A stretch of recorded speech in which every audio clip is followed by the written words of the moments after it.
আসসালামু আলাইকুম।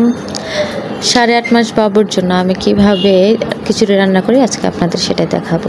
প্রথমে আমি 2 টেবিল চামচ চাল আর ডাল মিক্সড করে নিয়ে নিয়েছি। আমি এখানে যতটুকু চাল তার অর্ধেক পরিমাণ ডাল নিয়েছি, তবে সে অর্ধেক পরিমাণে অর্ধেক করে মুগ ডাল আর মসুর ডাল নিয়েছি। তো এখানে বিসমিল্লাহ বলে আমি চালটা 3 থেকে 4 বার আমি পরিষ্কার করে নিয়েছি। এখন চাল বসানোর জন্য যতটুকু আমার পানির প্রয়োজন তার থেকে একটু বেশি দিয়েছি, কারণ চাল এবং সবজি যাতে একদম অনেক বেশি নরম হয়ে যায় তার জন্য, কারণ আমাদের মতো সিদ্ধ হলে হতে না খেতে পারে, এর জন্য একটু বেশি সিদ্ধর জন্য বেশি পানি দিয়েছি। তো এখন আমি টমেটো, লাউ আর পেঁয়াজ দিয়ে দিলাম পরিমাণ মতো। লাউটা একটু বেশি দিয়েছি কারণ যেহেতু গরমে লাউটা খেলে পেট ঠান্ডা থাকে এবং লাউ খাওয়া শরীরের জন্য অনেক ভালো, এর জন্য একটু বেশি দিয়েছি লাউ। এরপর দেব পরিমাণ মতো লবণ। আসলে লবণ দিতে না করে অনেক ডক্টর বলে লবণ দিতে, তো লবণ ছাড়া আমার বাচ্চা খেতে চায় না। আমি অল্প পরিমাণ লবণ দিয়ে নিলাম স্বাদের জন্য বা ও খায়ের জন্য, এবং অল্প পরিমাণ তেল দিয়েছি এখানে। নর্মাল খিচুড়ি যেভাবে রান্না করি সেভাবেই রান্না করি আর কি।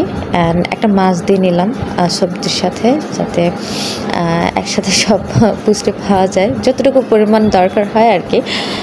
আর এরপর দিব একটা তেজপাতা, ধুয়ে দিলাম তেজপাতাটা। এর মধ্যে আমি মাছটা উঠিয়ে কাটা বেছে এখানে মাছটা দিয়ে দিয়েছি অলরেডি, এবং তেজপাতাটা উঠিয়ে নিচ্ছি কারণ আমি এগুলা ডাল ঘুটনি দিয়ে এটা ব্লেন্ড করে দেব, ভেঙে দিব আর কি, যতটুকু ভাঙা যায়। তবে আমি এক পুষ্টিবিদ ডক্টরের কাছে দেখেছিলাম পোস্টে যে বাচ্চাদের খিচুড়িতে 2টা সবজির বেশি দেওয়া উচিত না, তাহলে বাচ্চাদের গ্যাস হতে পারে। এই কারণে আমি চেষ্টা করি খিচুড়িতে 2টা সবজি ব্যবহার করার জন্য, আর সবজিটা একটু বেশি পরিমাণে ইউজ করার জন্য চেষ্টা করি এই আর কি। আর আমি এখন হলুদ দিলাম, কারণ হচ্ছে আপনার কালারটা সুন্দর থাকে, খেতে টেস্ট হয়, এর জন্য। প্রথমে দিলে না হলুদটা ফ্যাকাশে হয়ে যায়, কালারটা সুন্দর থাকে না।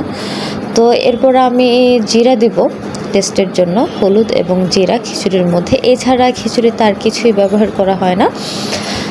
তো এই তো আমি এখন কিছুক্ষণ জাল করে নেব আরও সিদ্ধ হওয়ার জন্য। এটা ভালোভাবে সিদ্ধ হয় নাই, এবং একটু ঘুটে দিব যাতে একটু তাড়াতাড়ি আর একটু ভালো করে সিদ্ধ হয়। বেশ কিছুক্ষণ জাল করার পর এই তো খিচুড়ির ফাইনাল লুক। অ্যান্ড আমি শেষে ঘি দিয়ে দিচ্ছি, ঘি মিক্সড করে দিচ্ছি। এটা একদম দেশি ঘি, বাড়ি থেকে আনানো হয়েছে। ঘিটা বাচ্চাদের জন্য অনেক ভালো, আমরা সবাই জানি। সো এই তো খিচুড়ি রান্না শেষ। এরকম আরও ভিডিও পেতে চাইলে অবশ্যই কমেন্ট করুন।